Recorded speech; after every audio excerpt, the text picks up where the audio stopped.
Assalamualaikum warahmatullahi wabarakatuh. Jumpa lagi dengan saya guys di channel Joni Swayudi ya.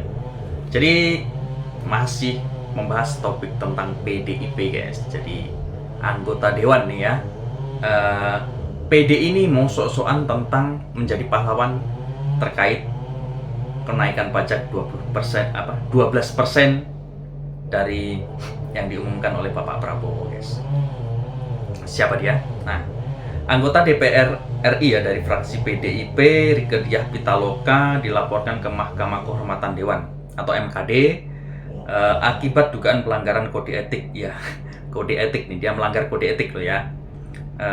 Pada Desember 2024 kemarin ya, karena memprovokasi tolak penerapan PPN 12%. Nah, lucunya yang mengusulkan kan PDI, yang ketok palu ketuanya. Kini dia mau cari pembelaan tentang kenaikan pajak 12%. Ini lucu juga ya guys.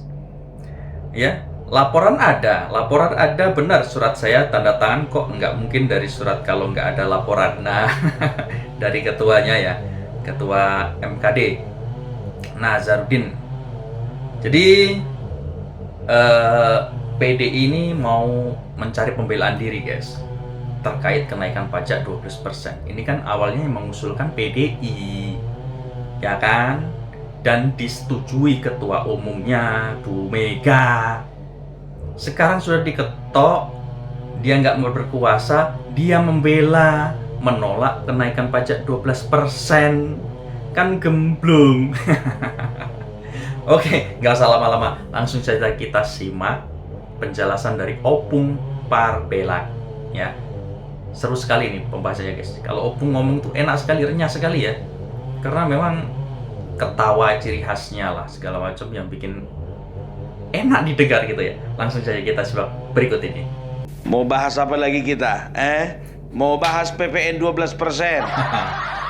Bahas PPN 12%. Iya, nanti malu lagi sebelah sana.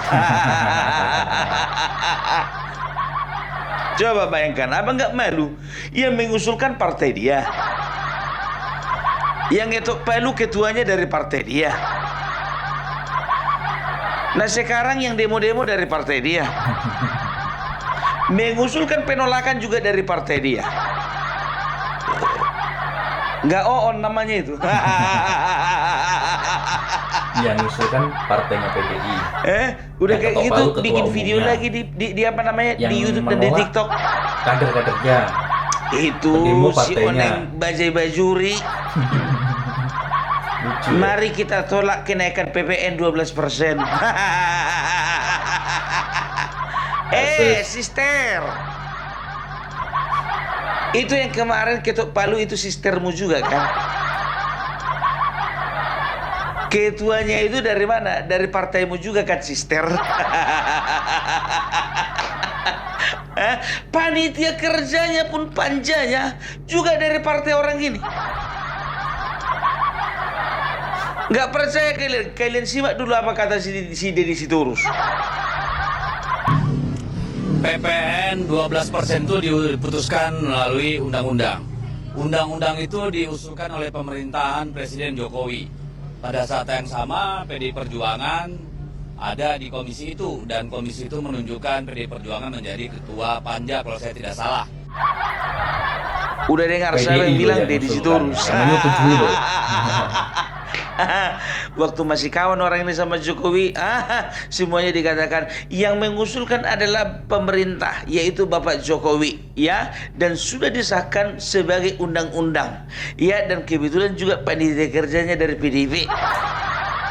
Itu masih kawan, sekarang kan nggak kawan, jadi jelek-jelekan gitu ya. Apapun yang kalian katakan, apapun yang kalian ucapkan sekarang selalu bertolak belakang dengan situasi waktu dulu.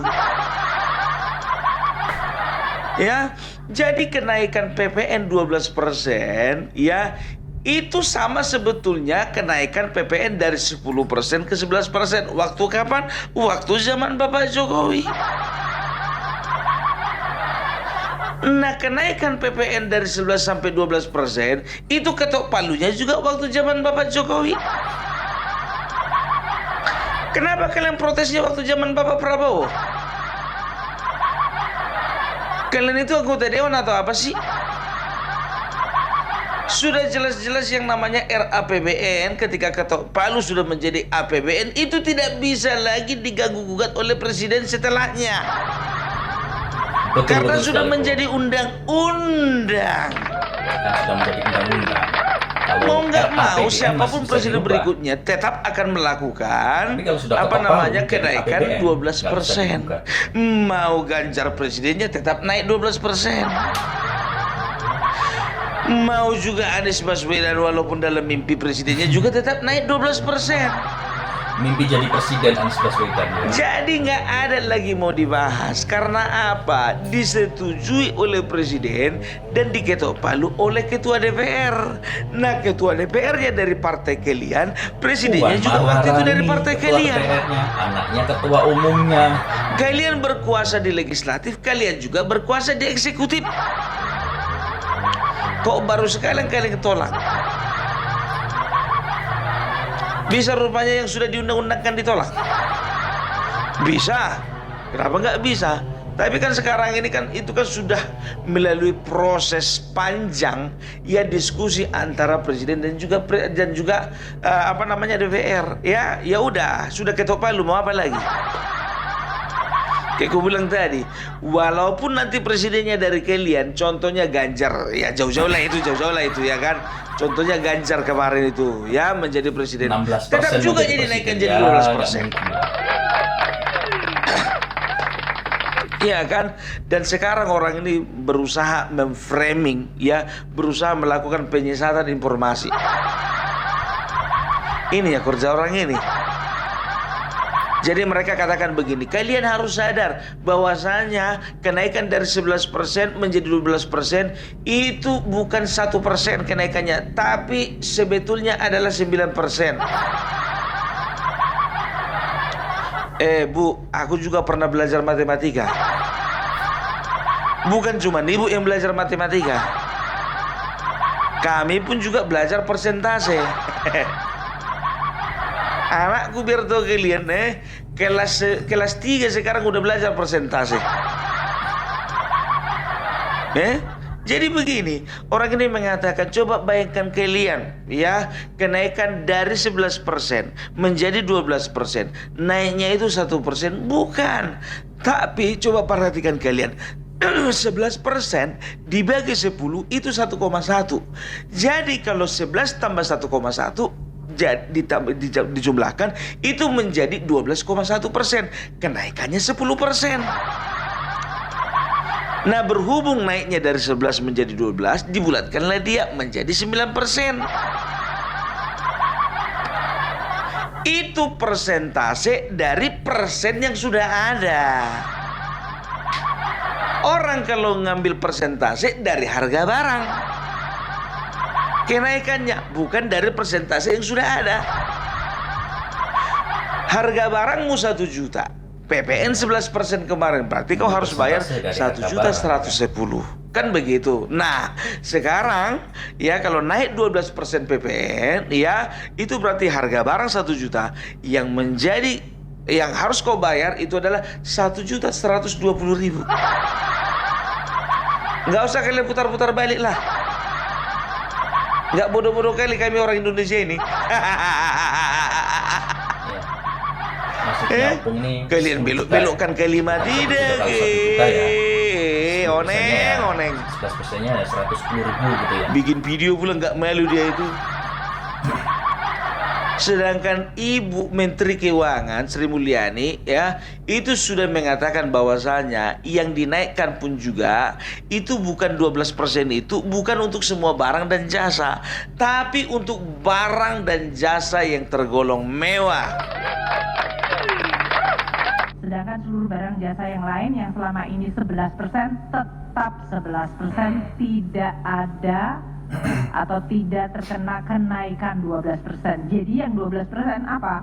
Yaitu barang yang sangat mewah yang diatur dalam PMK nomor 15 tahun 2023. Itu itemnya sangat sedikit. Boleh dikasih nggak sama saya? Supaya tidak menimbulkan spekulasi. Tadi kan contohnya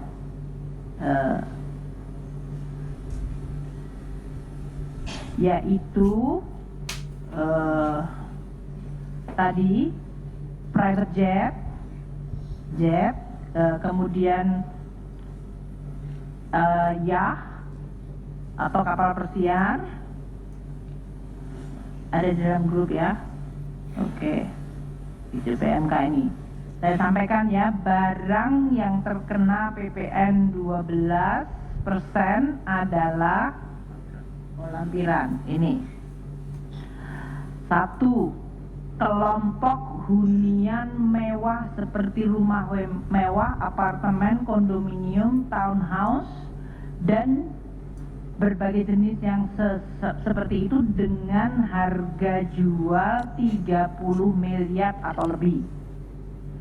Kedua, balon udara yang dapat dikemudikan, pesawat udara lainnya tanpa tenaga penggerak, peluru senjata api lainnya, kecuali untuk keperluan negara. Contohnya ya, transportasi. Kalau harga tiket pesawat, tiket kereta api, tiket bus ya, yang digunakan oleh kebanyakan orang ya, maka itu bisa dikatakan tidak mengalami kenaikan. Tapi kalau misalnya private jet, kapal pesiar, yacht dan segala macamnya, termasuk balon udara yang bisa dikemudikan, itu bukan balon udara yang apa itu, yang nempel-nempel di jalan raya itu. Nah itu semuanya karena tergolong barang mewah, ya harus dipajak lah, itu sekitar 12%. Ya, tapi kalau kau naik bajai nggak naik itu. Naik taksi online nggak naik juga. Naik Gojek contohnya nggak naik juga, tenang aja kalian. Tapi kalau misalnya kau mau pergi ke gereja naik private jet, itulah dia, ya kan, naiklah 12%. Kalau anakmu mau pergi sekolah naik kapal pesiar, itu juga naik 12%. Ya. Nah kalau misalnya anakmu mau pergi jalan-jalan ke taman naik balon udara, itu pun pajaknya 12%. Yang jadi pertanyaannya, anak siapa pergi sekolah naik kapal pesiar? Oke guys, jadi itulah tadi pembahasan tentang pajak 12%. Jadi yang dipajakkan naik itu bukan dari seperti tiket pesawat yang banyak digunakan orang ya. Jadi kenaikan 12% itu tentang barang mewah ya, terutama pesawat atau rumah mewah, apartemen, jet pribadi, balon udara. Nah itu tadi yang dimaksud oleh kenaikan pajak 12%. Ya, jadi biar nggak dikira semua naik, tidak ya. Nah guys, itulah tadi ya, PDI yang mengusulkan, PDI yang musyawarah dan menyetujui, ketua umumnya tanda tangan, kini dia demo sendiri, menolak sendiri, seakan-akan dia tidak setuju, padahal dulu dia yang setujui. Jadi agak aneh ini ya PDI. Ya, itulah politiknya. Jadi ya kita lihat saja seperti apa sih lika-liku politik di Indonesia ini, terutama yang sedang panas yaitu PDI. Oke guys, terima kasih. Jumpa lagi dengan saya di video berikutnya tentang pembahasan politik-politik yang menarik ini bersama Opung Parapela ya, dan lainnya. Oke, terima kasih. Jumpa lagi. Assalamualaikum warahmatullahi wabarakatuh.